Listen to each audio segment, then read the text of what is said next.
TTD అధికారులతో హోంశాఖ అదనపు కార్యదర్శి సంజీవ్ కుమార్ జిందాల్ సమావేశం ఇప్పుడు అమిత్ షా ఆదేశాలతో రద్దయింది. నిజానికి ఈ సమావేశాన్ని ఏర్పాటు చేయాలి అంటూ ఆదేశాలు జారీ చేసింది. ఆ తర్వాత చంద్రబాబు రాసిన లేఖతో అమిత్ షా ఆదేశాలు జారీ చేయడంతో హోంశాఖ ఈ లేఖను వెనక్కు తీసుకుంది.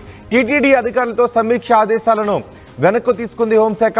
తిరుమలలో తొక్కిసలాట జరిగింది. తొక్కిసలాట వ్యవహారంపై మొదటిసారి టీటీడీ విషయంలో హోంశాఖ జోక్యం చేసుకుంది.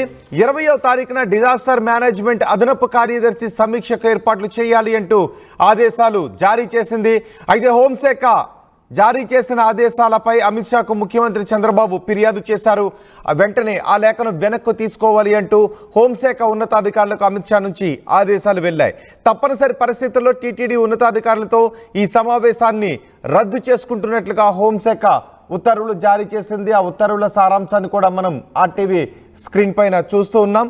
టీటీడీలో తిరుమలలో ఆ రోజు తొలి ఏకాదశి సందర్భంగా టోకెన్లు జారీ చేశారు శ్రీవారిని దర్శించుకోవటానికి.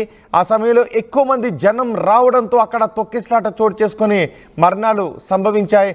దీనిపై కేంద్ర హోంశాఖ కూడా సమీక్షకు ఏర్పాట్లు చేయాలి అంటూ ఆదేశాలు జారీ చేసింది. అయితే చంద్రబాబు నాయుడు అమిత్ షాకు లేఖ రాయడంతో అమిత్ షా ఆదేశాలతో హోంశాఖ తిరిగి ఆ సమావేశాన్ని రద్దు చేస్తున్నట్లుగా ప్రకటించింది.